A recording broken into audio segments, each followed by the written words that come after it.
Hello, everyone. If you can hear me, just please put a yes in the chat. I hope I'm audible. I hope I am clearly visible as well. If you can hear me, just please put a yes in the chat. Hello, hello. How are you guys? How are you all doing? Hi, Priyanka. Hi, Pooja. Hi, Harshit. I can see a couple of people in the chat. How are you all doing? I think a lot of people are totally excited for the summer skill up sessions, and there have been good watching coming on the streams where people have joined and asked their questions and also got their doubt resolved as well. So I would like to welcome all of you to another summer skill up session by Geeks for Geeks. And without ado, let me just introduce you to the LinkedIn Top Voices 2023, someone who has been creating content about tech, about interviews, jobs, and everything in between. And he is a very young and talented mind inside in the development domain. And he has worked as an intern at Microsoft, at CureFit as well, and has good amount of knowledge about development, about making projects. And he has come up with a very good session for all of you. And you can basically put all your questions in the chat, right? So what we'll do is he'll come and he'll take the session, right? And then at the end he'll also take a lot of questions also from you, so you can just put all of your doubts and all of your questions in the chat, and we'll take it at the end. So without ado, let me just welcome Yajas Sardana. Hi Yajas, how are you? Hi Prakash, how everyone? Firstly, thanks a lot for that lovely introduction. I'm doing great. I hope the same for you. And I'm really excited for today's session and looking forward to addressing all your queries. Thank you, just thank you for accepting our invite and coming on to our channel.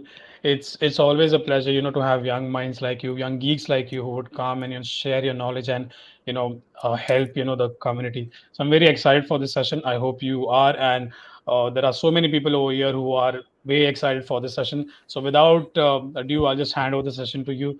Please take over. Sure. Thanks a lot. Yeah, Prakash, I think you may pin my presentation as well.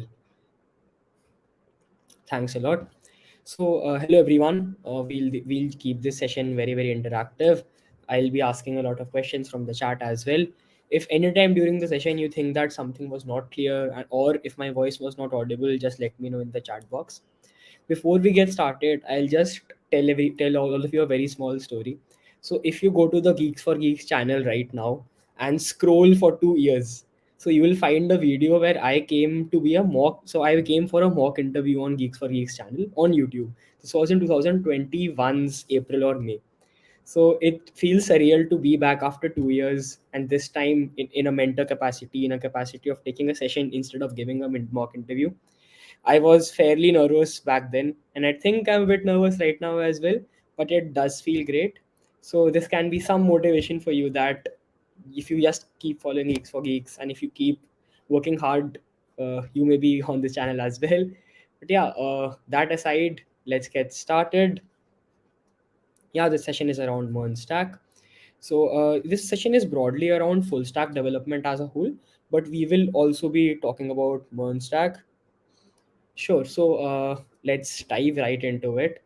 So firstly, we must have heard of this term a lot, right? A lot of people refer to full stack development, web development, app development. So what really is full stack? So on its very core, when we talk about software development, okay, let's do one thing before proceeding. Can I know in the chat if everyone here, what languages are you comfortable in? So, do you want me to proceed in English? Do you want me to proceed in Hindi? Or are you fine with both languages? If there are people who just understand English and not Hindi, please let me know and I'll proceed accordingly. So, we'll wait for, I think, 15-20 seconds and then we'll proceed. So, if anyone here who does not understand Hindi, just let me know.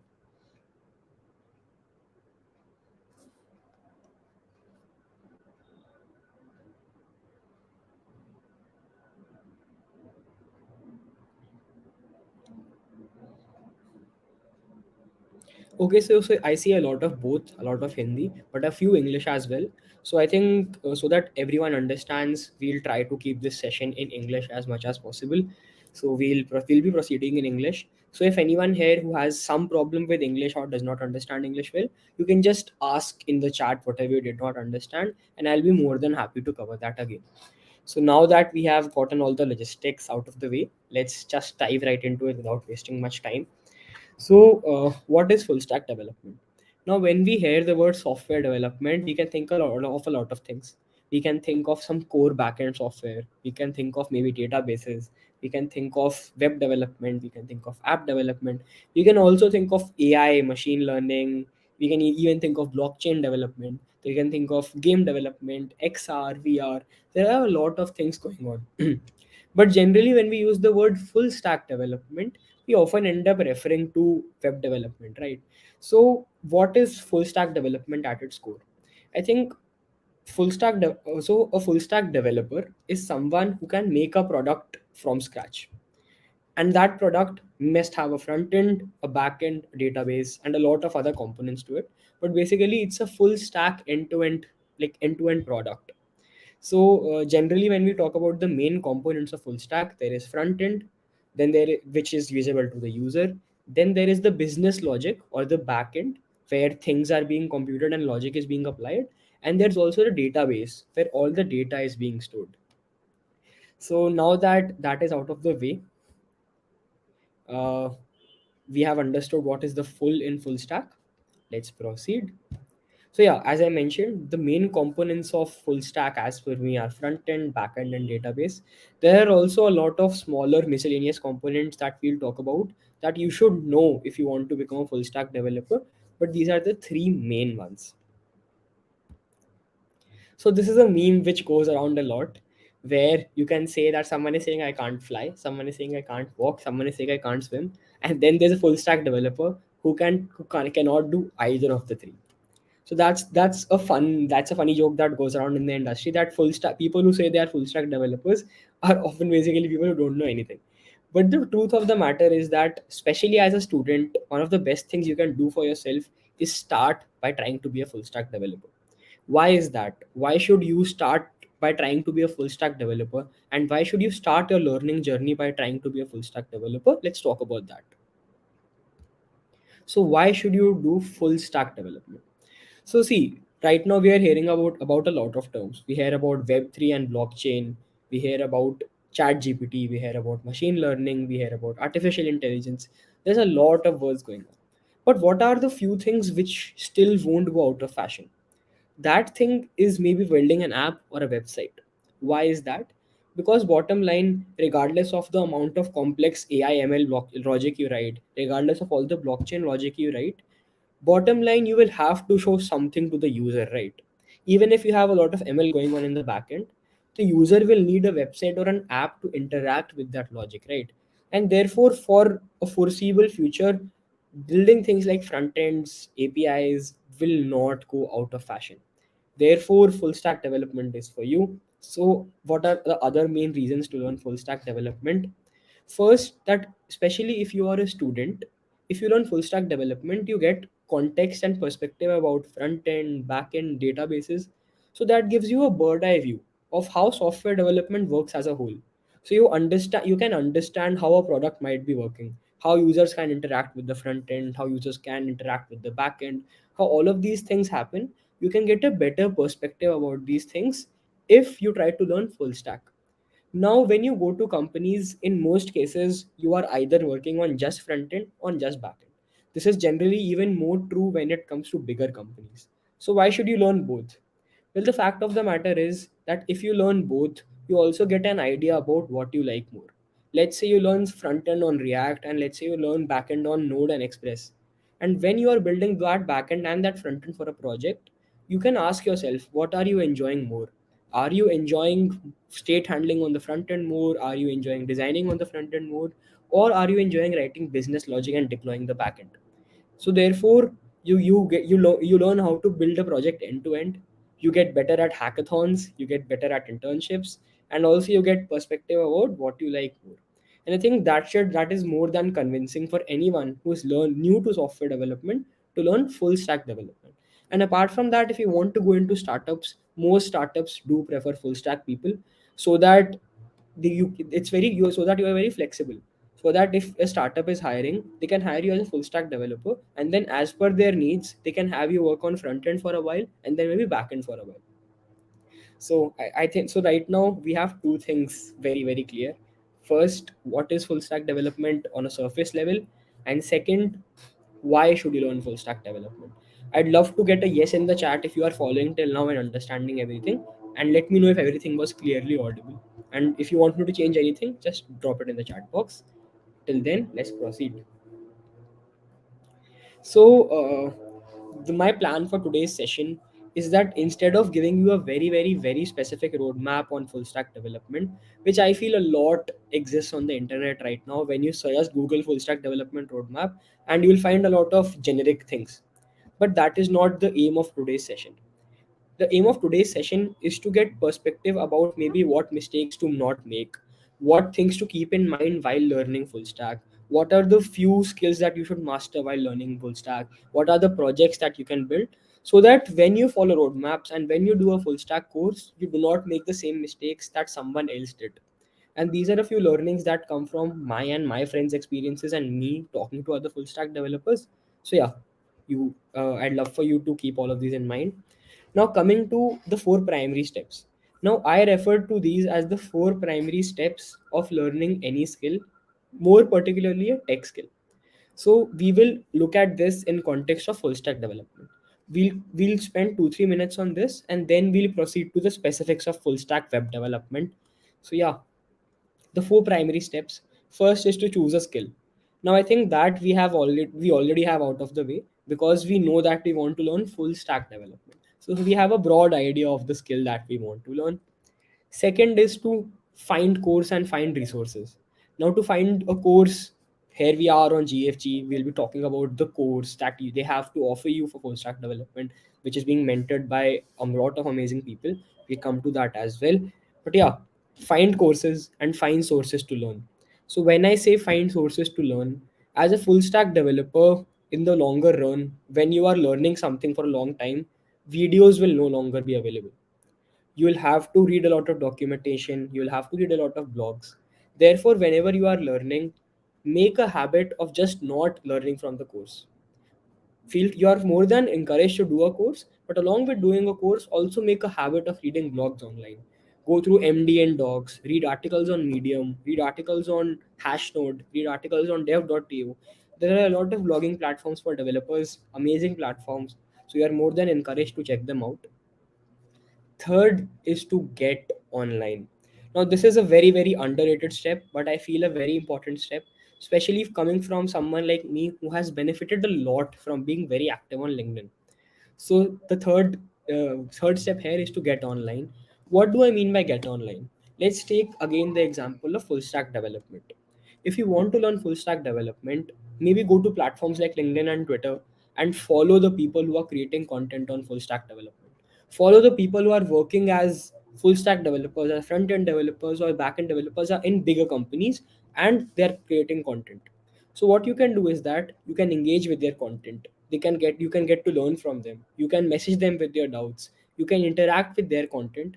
And by getting online, first you get a lot of understanding of what the industry is doing, and second, you also get to learn a lot from their content, and you also get to show your learnings by commenting on their posts. So getting online is something which is very very underrated. You can also learn in public. If you don't know what is learning in public, simply Google it out. You can take the 100 days of code challenge, where you do full stack development for 100 days and post your updates. So yeah, getting online is very important. And fourth, and I think the most important point, is projects. Now, when you are learning a new skill like full stack development, something which is way more important than certificates is your proof of work. And proof of work for development is in the form of projects. Because when you are new to something like full stack development, you will not have a lot of work experience, right? So when you go to apply for jobs, when you go to apply for internships, what will you show in these interviews? What will you show to these companies? You will have to show your projects, right? You will have to show the things that you have built using the skills that you have developed from a course. And therefore building projects is very very important. We have a separate section where today we'll talk about projects. But a few things to keep in mind in that is that you should be creative while building projects. They should have some unique feature to them. They should be deployed. They should be made end to end. You should write good documentation. Again, these are things that we'll cover in the session. So yeah, let's go to the next step. Now, what we'll do is that let's go to the back slide before. Now, we'll be addressing some specific things about full stack development.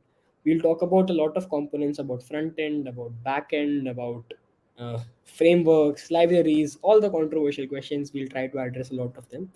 Before that, I'll just tell you again this is not a simple roadmap video. We are not going to go through a very huge roadmap because everybody's full stack learning journeys are different. Some people like learning some of front end and then jumping to back end. Some people like mastering front end work first completely and then going to back end. So instead of doing all of that, we'll just go through every step. We'll go through the things that you should keep in mind for these steps. And once we are done with these, then you can ask your specific questions in the chat. So let's go. First and foremost, web fundamentals are very important. Now, the problem that happens with most people is that they want to learn full stack development and then they'll directly jump into writing HTML and CSS. But what if I ask you that when we search gfg.com, what happens on the web? You, as a person, should have an understanding of that. And therefore, before you start developing on the web or developing full stack, you should know how the web works. What are a few things that you can learn about? Learn about what is the internet, how does the internet work, what is HTTP, what is a DNS, what is IP addressing, what is TCP/IP. These are very few basic terms. You will not need more than a day to understand these enough to have some perspective. But ensure that you spend at least a day learning web fundamentals before you jump into software engineering. Because I've seen a lot of cases where when I take mock interviews, someone has a lot of MERN stack projects, but if I ask them that how what is IP addressing, what is IPv4 versus IPv6, and they don't have an answer, then it's a bit disappointing and confusing for me that they have a lot of web projects, but they don't even know how the web works. So first, have like sharpen your web fundamentals. Ensure that you are spending some time on learning web fundamentals. So that's one. Second, we are coming to front end. Now, front end has a lot of things. Front end takes years and years and years to master, and even then, I don't think any front end developer can say that they know everything about front end. So, as we are learning full stack, we'll talk about front end and back end. So, first, the building blocks of front end, that is the elephant in the room, HTML and CSS. Now, most people, what they do is that they just spend 2 3 days on HTML and CSS. They find it to be too complex or they find it to be too boring, and they start using CSS frameworks like Bootstrap, like Tailwind, which do solve the HTML CSS problems for you, like inbuilt under the hood. But that's not something that is recommended for you. If you are in your learning phase right now, start by learning the fundamentals of HTML and CSS. To master your HTML and CSS, the best thing you can do, I think, is just pick up any website. Pick up Swiggy's website, pick up Zomato's website, and try to clone it using simple HTML and CSS. Try to clone their structures, try to see how they're making forms, try to make it responsive using media queries, but basically try to clone websites. You need not clone their behavior because that's done using JavaScript, but try to clone their design. Try to clone how they look by simple vanilla HTML and CSS, and that is, I think, one of the best things you can do for your learning. And apart from that, whenever you are doing a course and they are covering HTML and CSS, try to avoid copying code.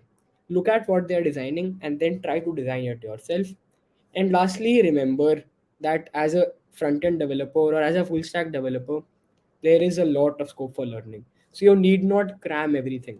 You are not expected to know all the elements of HTML. You are not expected to know all the designs of CSS.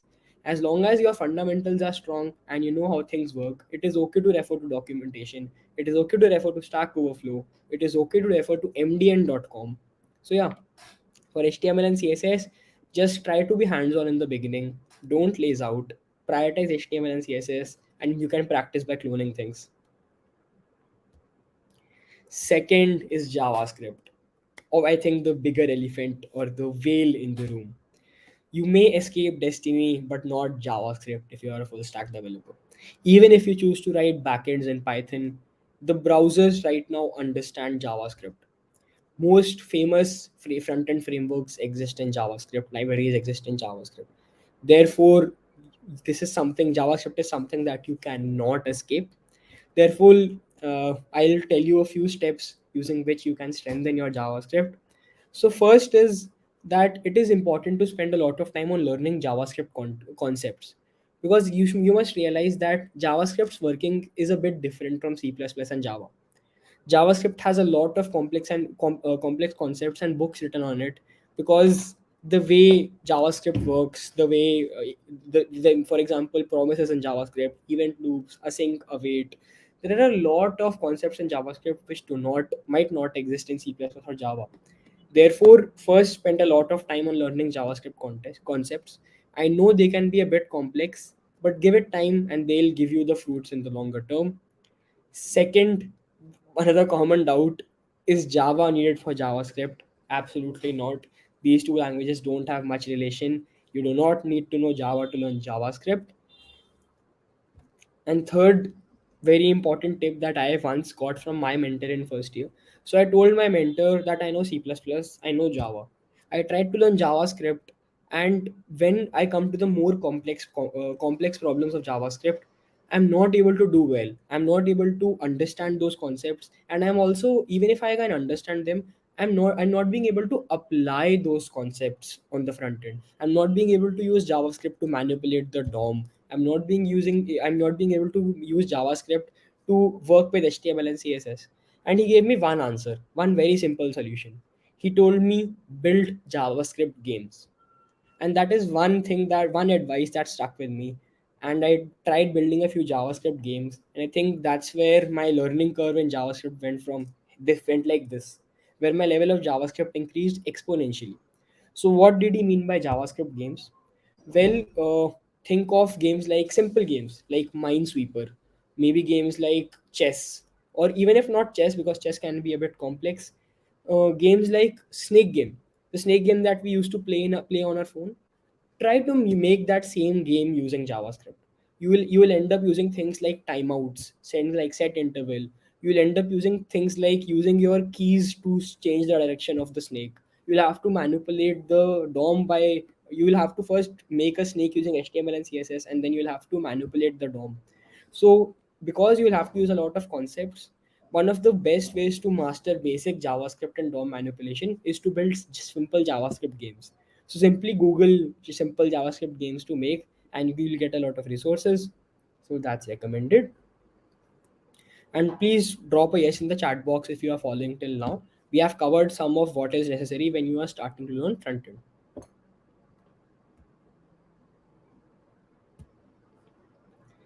Now the next question that we have is, how do you choose from the 9,33,034,000 libraries and frameworks that exist in JavaScript?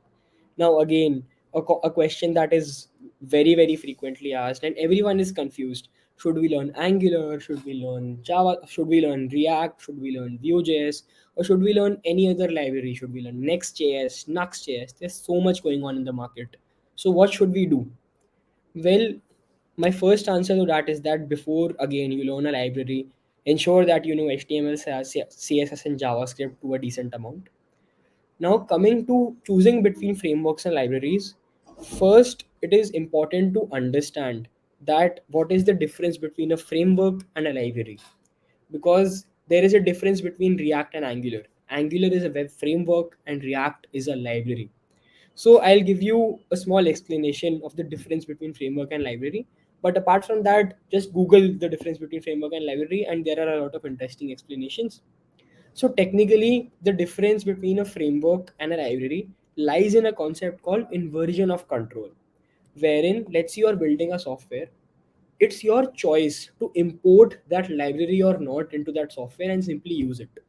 Whereas when we talk about framework, generally you use that framework to build that piece of software. So in the case of a library, you are building a piece of software and then you are importing a library for additional functionalities. Whereas in case of a framework, you are using a framework to build that entire chunk of software. So that's the difference here. Now, Angular and Vue.js are two of the most famous frameworks. Both of them have their pros and cons. Angular is, I think, has a steeper learning curve. It has a lot of boilerplate code. It has heavier files. Whereas Vue.js is very, very simple for people who don't understand a lot of JavaScript, who don't have a deeper knowledge of JavaScript, and therefore want a framework which does a lot of JavaScript things under the hood for them. Then Vue.js is the choice for you. But I think when we are generalizing it and recommending a framework or a library to learn to any beginner, I recommend React. Why do I do that? First, right now, I think React is one of the most widely used JavaScript libraries. It is in use way more than Angular. A lot of companies are still adapting and making React as their main front end library. So it's in demand. Second, because React is a library, it expects the user to do a lot of things manually. It uses heavily the concept of code reusability, and it needs you to know a lot about JavaScript because it expects you to implement a lot of things manually using JavaScript. And right now, as our aim is to learn the most, therefore while using React, as you will be using the most amount of JavaScript, you will be learning a lot. Therefore, I suggest that you use React. You start with React and see, bottom line, once you learn React and your JavaScript becomes strong, as per need, you can switch to another framework. If you are given, let's say, even 15 days, you can start shipping products on Angular or Vue.js. So it won't be an issue. And again, you can choose a specialization in the longer term. But for now, I do recommend that you use React.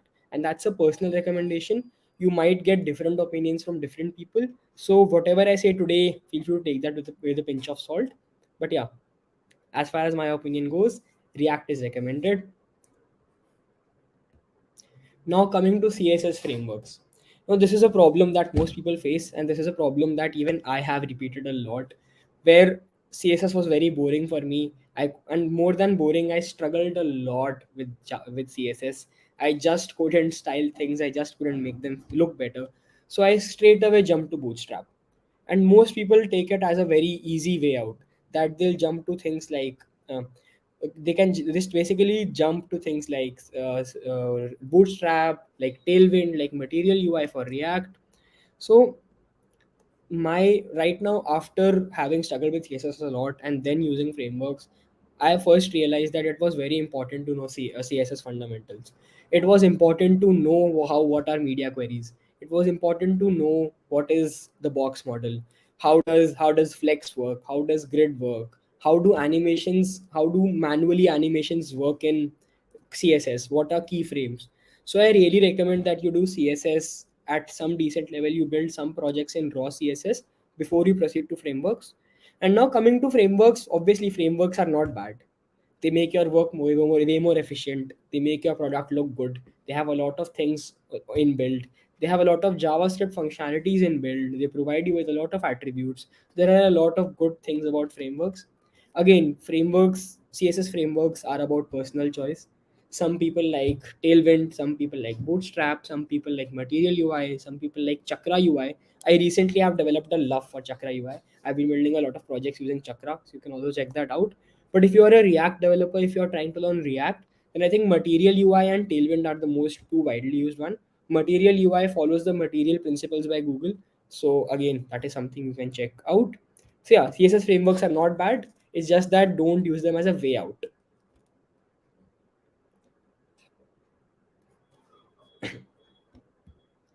Now, one last thing about front end, going from static to dynamic. In most cases, when you are building websites till now, you are using simple static data. And you are waiting that first you will learn a lot of backend and then you will make dynamic websites. Then you will make websites where data changes. Then you will make websites where the user can interact with the website. But I don't think that is the most wise way forward. I think once you are done with front end, once you have some knowledge of React, I think you are ready to interact with APIs. Don't worry if you don't know what APIs are. You'll find out when you start learning full stack development. But at its core, there are a lot of public APIs available which can give you data like Pokemon data, fun APIs like Pokemon data API, movie data API, or even very interesting APIs like the NASA space API. So there are a lot of public APIs available. So you can just fetch data from these API and make your APIs and make your websites dynamic. So you can build dynamic React websites or simply dynamic HTML, CSS, JavaScript, vanilla websites using public APIs. And you can take it a one. You can even take it one step further by using things like Firebase. So do you know that you can make a chat application without knowing how to write a backend? You can simply use a real-time Firebase database, interact with it from your React, and everything will work serverlessly. So again, what is serverless is something you will learn when you learn full stack development. But yeah, one suggestion is that don't stick to static. Once when you're learning front end development, also try to interact with APIs. So just give me a yes in the chat box if you are following till now, and do hold on to your doubts. We'll have a Q&A once we are done. The major chunk that I had to cover was around front end today. Now we'll proceed to backend, databases, and then some very important miscellaneous points. So I'm seeing some yeses in the chat. Perfect. Now the backend question. Now, firstly, if you just go to Geeks for Geeks channel, I think 4 or 5 days ago, Kushal Vijay took a very good session. Kushal is a dear friend of mine. He took a very good session on backend development. So you can check that webinar out. You will get to learn a lot about backend from there. I have majorly been someone who has done backend on Node plus Express, but a lot of people also prefer it doing, let's say, in Django. There are I think three major options when you come to doing full stack for the web.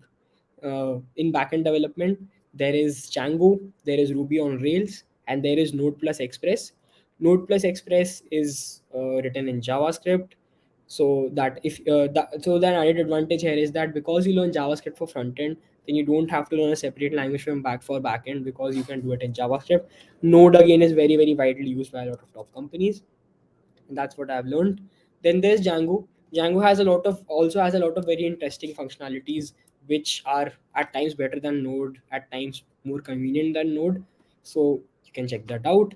Then there's Ruby on Rails. Ruby on Rails is used by a lot of bigger platforms, and Ruby on Rails, although has a relatively smaller developer community, I think, but the developers there are also very niche and high in demand.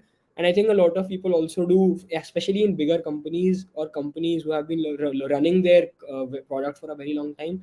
People do backend on Spring. So a lot of companies hire for Spring developers where backend is written in Java. So as per your requirements and as per what you want to learn and as per the languages you know, you can write it in Java on Spring. You can write it using JavaScript on Node and Express. You can even write it using Python on Django. So there are a lot of possibilities here. How can you make the perfect backend choice and how can you get better at it? I would rather recommend you check out Kushal's webinar because that's why GFG conducted it. So we won't dive a lot into it. But coming to myself, I found backend to be a bit more interesting. So I think as I proceed further, I would end up becoming a specialized backend developer than front end. But yeah, I found backend to be more interesting. I find backend to be a bit more interesting because uh, what happens is that on the back end you just have to care about business logic, optimizing things, and not a lot about how it looks. And because of my struggle with CSS, I ended up avoiding front end for a bit. But yeah, that's something on the personal end. Now remember one thing about backend: because you are learning a lot of things while learning front end, most people are very tired by the time they reach backend. So try to ensure that this does not happen, because when you will come to backend, it will be a fresh change. You will not be worrying about how things look, you will be worrying about how things work. So it will be a very good combination if you know both, if you know how to make things look good and how to make things work. One last recommendation for backend is that when you're learning backend from a course, they will tell you that they'll use backend to build XYZ functionality. Once they tell you how to build it, do not refer to their code. Write their backend yourself. Make errors, make mistakes, and debug your backend yourself so that you become better. Also, there's the question of databases. So first question that most people ask is that how to choose between SQL and NoSQL. Now see, most companies are using either of the two. So most older companies still use SQL, but a lot of newer companies are adapting to Mongo, which is a NoSQL database. A lot of companies are also still switching to PostgreSQL, which is a SQL database. So the database choice is something which should not be very rigid. So what I recommend is that first sort your database fundamentals, understand how the database management system works, understand what are maybe asset properties, what is normalization, understand relational databases, non-relational databases, understand why do we need SQL and no SQL databases. And once your fundamentals are clear, then proceed to making the database choice. When we say the MERN stack, M stands for Mongo, because Mongo is a non-relational database. I think it works on the document model, so it's way more dynamic. You can add newer schemas, you can add newer documents, whereas SQL is more structured, so it at times offers you faster queries. So yeah, I think the most common two choices are Postgres SQL and MongoDB. But again, the choice is up to you. You can read up more online, and if you want to be a MERN stack developer, then at least for now, the MERN and M stands for Mongo, so Mongo will be the choice for you. And yeah, bottom line, as far as your database fundamentals are strong, switching between databases won't be very tough. You just have to read documentations, learn about the structure a bit more, and you'll be good to go. And yeah, if you're wondering what's PostgreSQL, PostgreSQL is basically can be sort of an extension of SQL, which I think it's more of an object-based relational database, which offers you a lot of things that basic SQL did not offer. So that's that.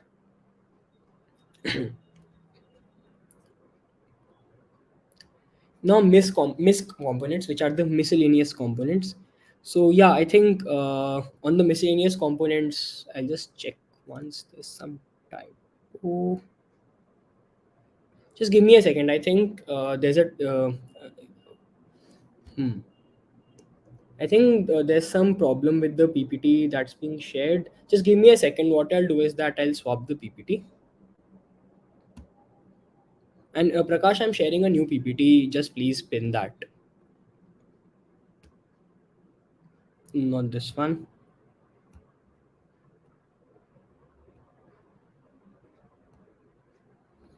Just give me a second.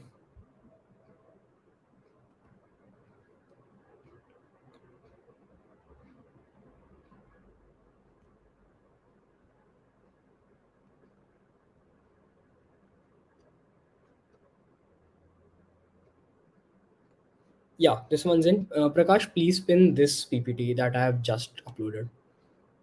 It's being processed, I think.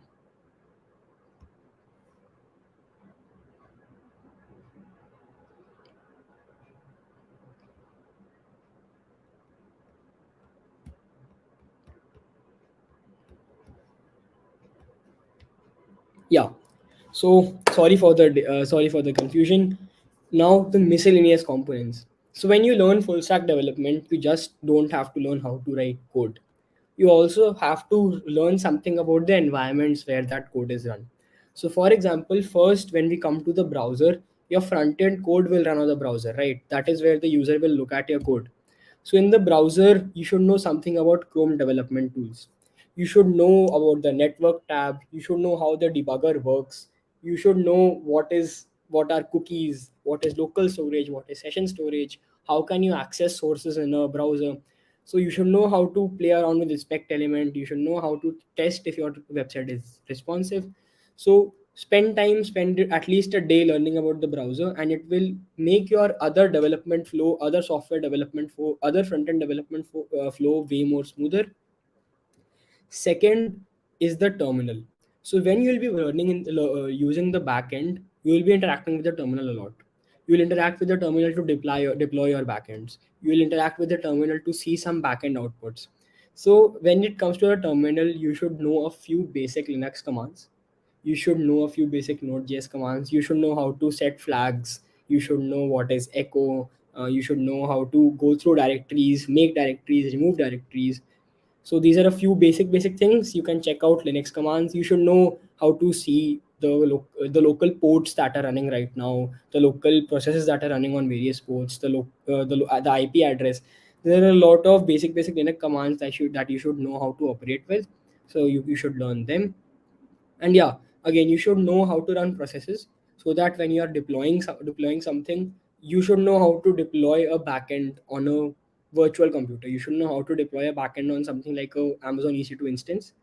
So yeah, I know it's a bit technical right now. These are a bit complex terms, but you should know basic things about terminal so that you don't face an issue. And last is version control. So when you work at any company, you have to collaborate with a lot of software developers, right? And how do you do that? You do that by using version control systems and websites. So you can use Git. There's I think Git bucket. There's GitHub. There's GitLab. There are a lot of things that companies use. I think the most widely used in general is GitHub. So you should know the basics of version control. So what do I mean by the basics of version control? You should know how to create repos, make commits to repos, make branches, merge branches, rebase, stash commits, reset commits, stash your changes, reset commits. These are a few basic things that you should know about Git to call yourself a full stack developer. And how can you learn them? Very simple. When you are building your projects, push them on GitHub. When you are building your projects, push them on GitHub. When you want to add new features to your project, instead of doing everything on the main branch, make separate branches for features and then merge them into the main branch. So that's how you can get better at version control. And then last but not the least, we have some projects. We'll talk about how can you make your project stand out and what are some good project ideas and how can you find them. So first, when I say projects, projects are important for two things. First, for your learning, and second, for you to showcase your proof of work in interviews. Now, for learning, like for your learning purposes, first it's important that when you make projects, try to make them a bit unique. Even if you are making that project from an online course, try to ensure that try to ensure that you add your twist to a project. You can add anything unique, anything which makes that project different from what's being taught, so that you have to play around a bit with the code yourself, so that you have to experiment with the code, and so that when you're adding it to your CV, you have something which a lot of other candidates don't. Second is that whenever you push your project on GitHub, ensure that you write a good readme file. It's very important that your project has a good documentation. That documentation should tell everyone that what is the project about, how can you set up the project locally, what are the dependencies required, what is the tech stack used. You can simply google how to write a good readme. But having a good readme on a GitHub project shows that you have thought and worked on the project from end to end. So if anybody visits your GitHub or visits your project's GitHub, they'll be impressed by reading your readme. Try to ensure that you deploy your projects, so that in interviews or if you are applying somewhere, people ask you for your projects, you don't have to present your screen.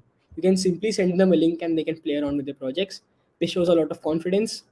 Sorry. And this again also shows that you have worked on your project end to end and you have completed it end to end and handled all edge cases so that the users can use it as well. Now coming to the biggest problem. Sir, हमें project बनाना है पर ideas ही नहीं आ रहे हैं. So I'll give you a few small hacks. The first is that you can visit Smart India Hackathon's website. One of my favorite hacks. So Smart India happens every year, where they have around 500 problem statements. At least 200 of them have 200 unique project ideas. So go through these statements, pick up any project ideas, and because these project ideas are real world in nature, your project will become it will be a relevant project. You'll enjoy making it, and it will definitely be something unique as compared to other people. Second is that you can visit this website called halfbakedIdeas.com. So Half Baked Ideas is again one of my favorite resources. You can simply go to this website and there are a lot of ideas present there and people have given opinions on these ideas as well. So yeah. And third is that once you know when web development, right? Just or full stack development, be on the lookout for real world problems. Very simple things. For example, if you go to your college canteen and you see that the person at the desk is having a very hard time maintaining the financials of the canteen. They are having a very hard time entering all the change that they give away. Maybe try to come up with a solution for that.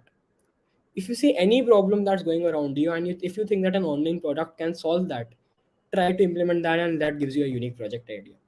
So look for real world problems, go to Smart India Hackathon's website or go to halfbakedIdeas.com. These are a few good resources. So yeah, I think now we have covered front end, back end, talked a bit about databases, and we have also talked about projects. We are just approaching the end of today's session. Before Q&A, I have some parting notes for you people. So these are a few, just a couple of things that I would want to say before we end. First is that realize full stack development is a huge field. It is vast and the learning here is endless. So therefore it is very very easy to get distracted. It is very easy to just use libraries for everything, just use ready-made fixes for everything, templates for everything. But our intent of learning full stack is to get develop is to become a better software developer first, right? Is to get jobs by becoming a better software developer. And to do that, your fundamentals should be strong. So when you're learning full stack, try to remain focused. If you have picked something up, try to learn it in depth. Try to read its docs, try to read its blogs, and try to ensure that whatever you're learning, you just don't learn it for one day, make a small project and just proceed to the next thing. Try to learn a vertical learning, a deep understanding of a few things that you pick up. And second is that just doing courses is not enough. You also have to apply your learnings. And how can you do that? Maybe go to hackathons. Hackathons are one of the best ways to test your learning because you have to build projects in a very short span of time. If not hackathons, just apply for internships. Find MERN stack internships, find full stack development internships, find front end backend internships, work there. And when you'll work there, you'll get a lot of perspective about how full stack development is used in the real world. And again, that can be great for your learning. And yeah, if you just like trust the process, give at least few months to full stack development, I can assure you that nobody can stop you from becoming a full stack developer and getting hired. So yeah, that brings us to the end of the PPT that I had today. Now, Prakash, do you have anything to add right now? No, that was indeed a very good session. I think I have a couple of questions from the user, and I think we should take those questions. So, I think before we proceed to the sessions, I think let's spend a couple of minutes on covering the carnival that we have planned for yeah, yeah, everyone. please go ahead. Sure. Yeah. So I just present my screen.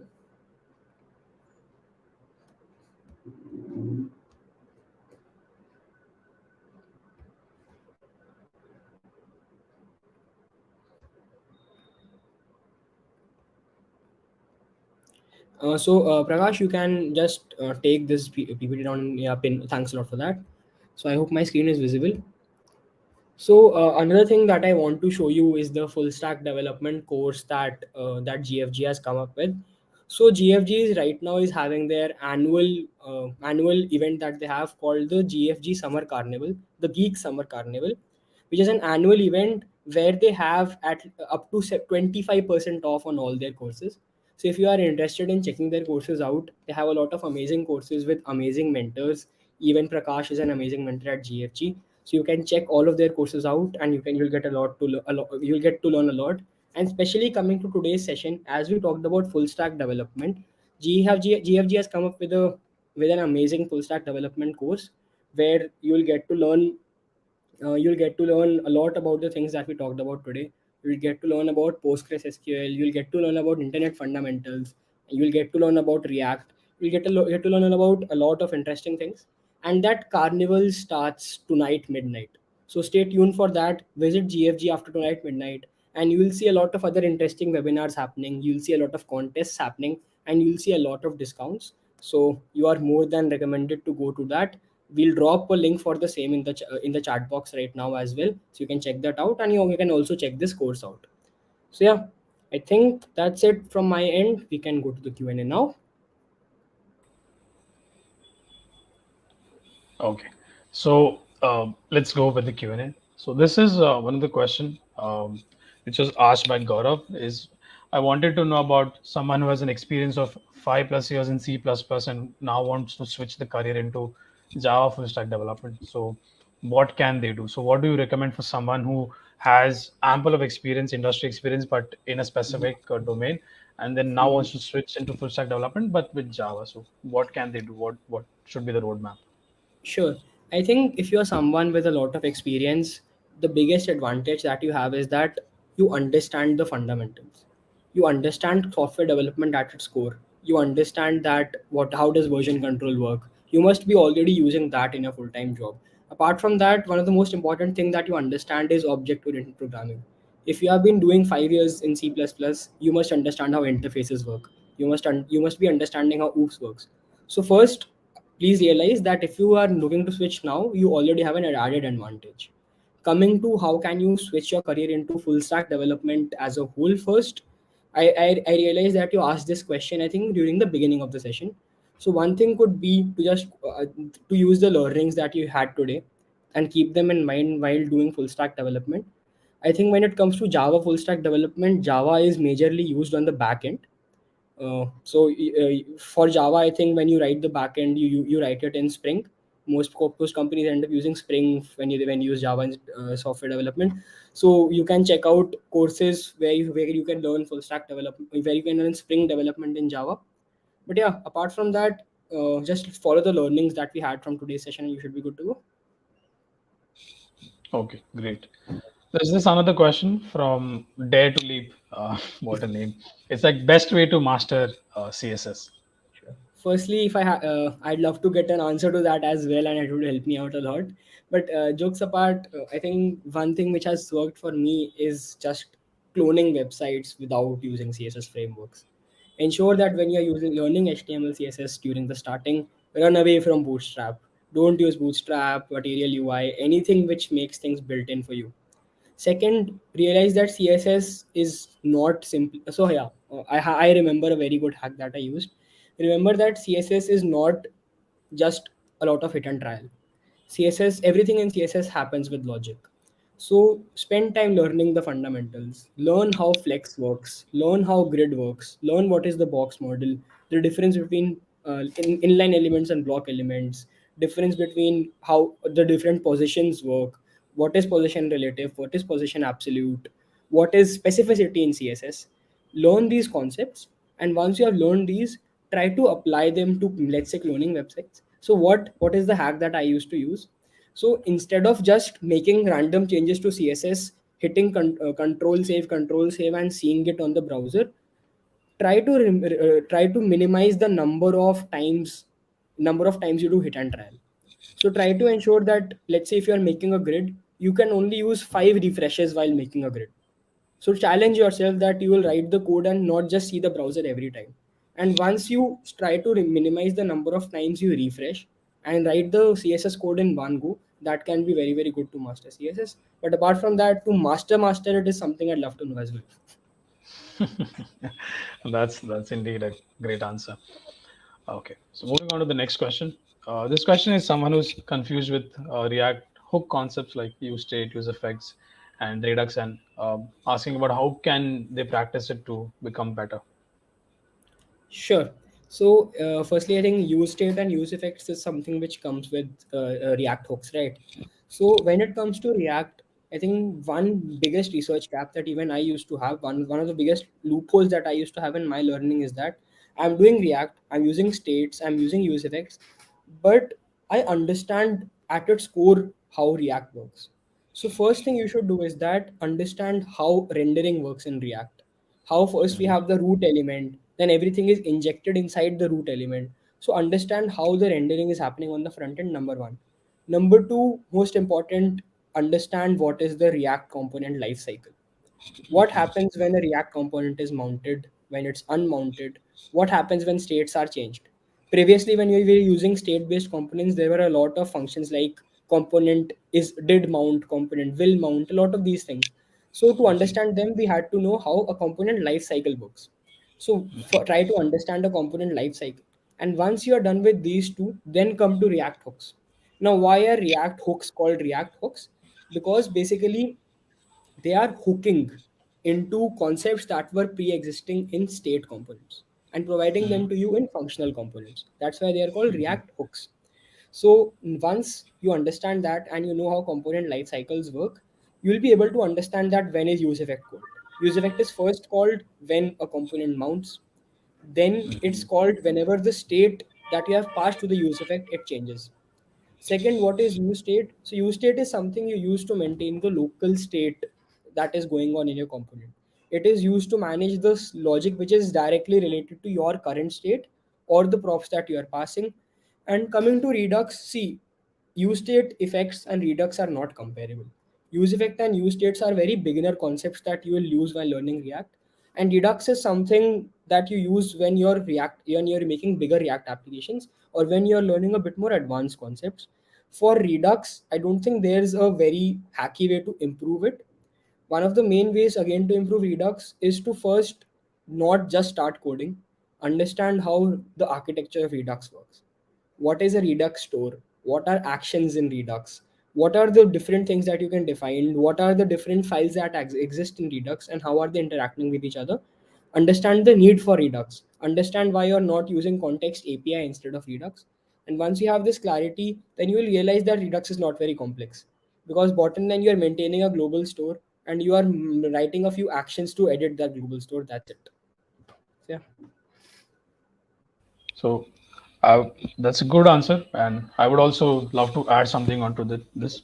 So what you can also do is, if you're getting confused with all of these things, you can create small components. Like for example, let's say we have Twitter, right? So whenever you want to tweet something, so you can create that tweet box, the text area, and have those buttons like to tweet and like and add comment, and you can create them using useState, then try to create them using use reducer, try to create them with Redux as well. So when you create one same thing using three different techniques, you'll basically understand the difference, like how you can use it. And similarly for a lot of other components as well, just look at different components of adding a product to cart, just create it with three different things. It will create basically just clear a lot of air. Okay. Another question that I think should be addressed is, this is from Siddhant Patro, and we asked a lot of times, where is it necessary to learn C++ to be a full stack developer? Yeah, I think we did clear that during the session. That Mhm. majorly when we talk about full stack development in the web sphere, CSS, C++ does not really come into the picture a lot.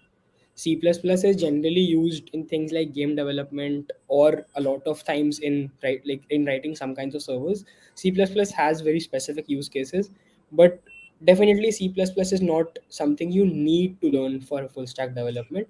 Generally, people do full stack in either Python, Java, or JavaScript, with JavaScript mostly being the most popular when it comes to full stack right now. Cool, cool. I think this would be the last question that we'll take, and the question is, does age and career gap matters? At I'm 28 with 2.5 years of experience building full stack skills now. Am I too old to get into IT? Sure. So I have a, I first have a very interesting experience on this. So before this, I was working with with a company that used to help people get placed. It was kind of a coding bootcamp, and there I mentor a lot of people who were above the age of 30, and they were just starting their career right now. So what is happening with this is that a lot of companies right now, especially with the layoff season going on at a lot of companies, the recession rumors and everything that's happening right now, companies are moving to skill-based hiring, especially the smaller startups or companies that hire talent remotely. A lot of companies outside India, they do not care about your background. They do not care if you completed a degree in commerce, if you did law, or if you are 28 or 30 years old. As long as you have proof of work, as long as you have a skill set, long as you have a you have a good profile and good projects, you can apply for a lot of companies. Because if you will go to the job descriptions for a lot of remote work companies, you will not even find something about education. A lot of companies don't even ask for high school diplomas. So it still comes down to you having the skill set. So if you're building full stack skills now, it's not at all late. Obviously, I'm not saying it's going to be very easy. If there's a gap in your resume, if you are doing it at an age of 28, it's not going to be as easy as it would be if you are just out of college. But again, that being said, it's definitely not which should stop you from getting a good job. Cool, cool. That's a very good answer. And what better than making projects and showcasing your skills to the interviewer? So yeah, I think that has been a very good session. Thank you, Yajas. Thank you for coming. Thank you for being such a wonderful mentor. Uh, you were so calm, and the way you spoke, the way you answered the question, it really shows the work that you've done.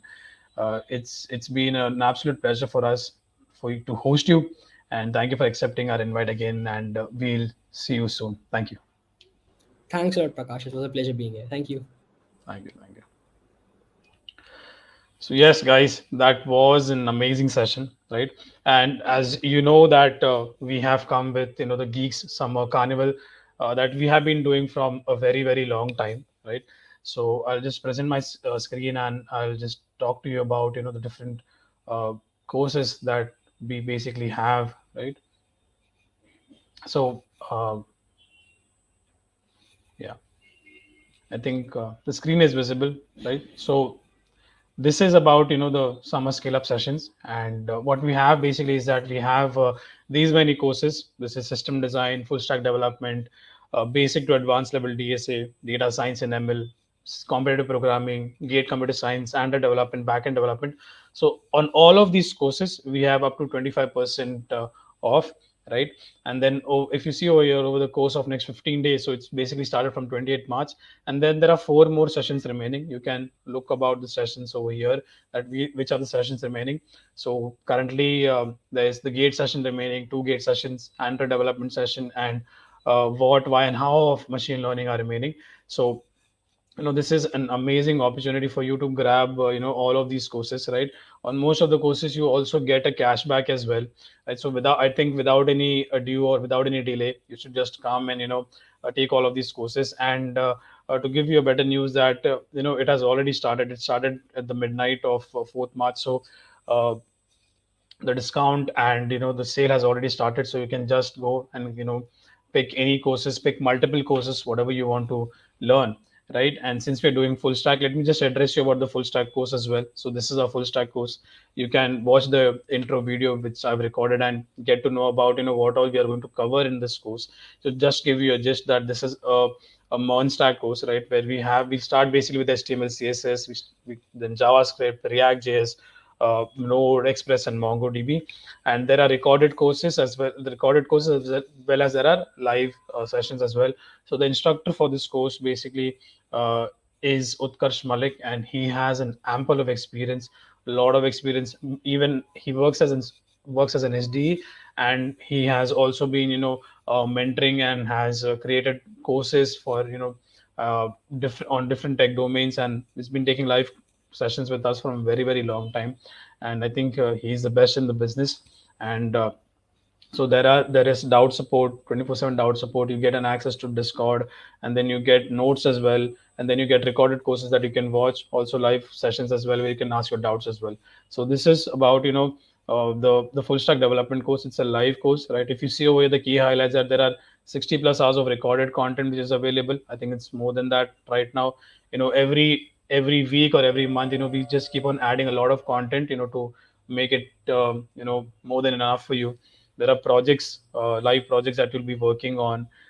There are these practice questions that we have, contests we have quizzes as well, right? So all in all, I think this is one of the most complete course which you can find in if you compare with it with other courses as well, right? I'm not saying that this is the best course, but this is the most complete course, where you have assignments, where you have projects, where you have quizzes, where you have contests, where you can also interact with the mentors as well, where you have recorded courses which you can have access to any time from any place, and you also have live sessions as well. And you can also put your doubt whenever you want, and it will be answered within 24 hours. So, and if you see over here, there are these full stack projects as well. So these are these two projects which I have built. This is a complete full stack project where we teach you how to create your own backend, how to create your own front end using Monstack. And these are these are interview ready projects which you can showcase on your resume.